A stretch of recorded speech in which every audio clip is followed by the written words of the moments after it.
राम नाम सत्य हो तो केहू मर रही तहाँ कहबो राम नाम सत्य है तो लोग कहे कि विद्वान बा। अब केहू के लड़का के जन्मदिन होके तिलक होके तहाँ जाके कहो कि राम नाम सत्य है ले नाश्ता तो नाश्ता ना ले आई ऐसा व्यवस्था करी कि तहार कपड़ा भी इस्त्री करे के पड़े आ तू रोवत लौटो जैसे जगह जगह के बात तोहरो बात ठीक कर लो हूँ कह तोप दल हम पर गरम नहीं खी ना खुश बनी कि हे भगवान ऐसा व्यास हमरा रोज भेटास रात भर में एगो असली नहीं बोल सको खाली हूँ करी हम कबो कबो कहियो दिले तई हूँ के पार हो जाए बड़ धर्मात्मा व्यास हो भगवान तहार बुद्धि बनौले रही विश्वकर्मा जी साक्षात तहरा दिमाग पर बैठा रहो हनुमान जी के चलो कैसे लिखल बाकी और देवता चित्त धरही हनुमत से सर्व सुख रही नासे रोग हरे सब पीरा जपत निरंतर हनुमत पीरा राम रसायन तुम्हारे पासा सदा रहो रोगपति के दासा सुमनि पवन सुत पावन नामू अपने बस करी राखे अतुलित बल धामम हेम सलाब्दे हम धनुजमन कृषानम ज्ञानी नाम अग्रगण्यम सकल गुण निधानम बाणाधीशम रघुपति प्रिय भक्तम बात जातम नमामि जकर में हतना क्वालिटी भरल बा वही हनुमान जी के तने गोड़ लागल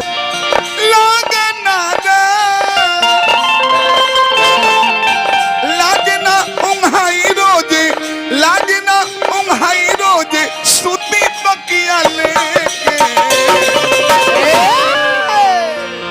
मन बिगाड़ दिल बाड़ू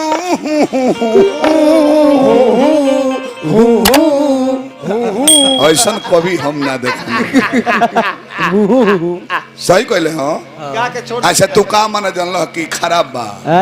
मन बिगाड़ दे बड़ू चुमा देके गीत रहे कोनो महापुरुष गोले हुई है अच्छा गीत बा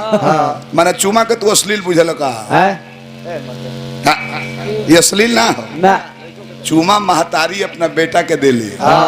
बाबा देखिए कि लड़का पढ़े जाता नतनी चाहे नाती छोड़ जा तोरा बेटा जा समय से पढ़ के आज हम मन लायक पढ़ी चुमा खराब ना हो देवे के नेचर तू ध्यान दो कहाँ बड़ा ध्यान दो घी खराब ना हो तारा देवे के नेचर खराब हो अब केहू दारू पियले बा खाना खाए बैठल बा तो 50 ग्राम घी देबा तो अमृत हो जाई अब दारू पियले बड़ा बुझात नहीं 2 लीटर पिया दो तो पता लगे कि 6 लीटर फेंक के पानी चढ़ाता हॉस्पिटल में राम नाम सत्य हो नेचर खराब हो देवे के बिगाड़े का राम नाम सत्य हो तो कहाँ कहबो केहू मरल बा खलपुरा से पुरस्कार दिले बनी केहू फाइने हो खूब राम सिंह जी राम कुमार जी भगवान बनौले रही पद प्रतिष्ठा बन रहे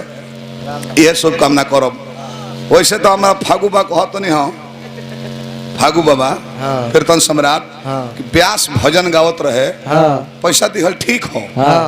बाकी एक बेर पैसा दे के बैठ गई बहुत बाउर हो बार पूछने की बाबा का है कहले कि एक बेर पैसा दे दियाला फिर दोबारा जाके दे देबो तो शुभ हो जाला शुभ कामना हम पढ़े नहीं कहीं फागू बा कहत नहीं है चलिए भाई जी का हार्दिक शुभकामना बा।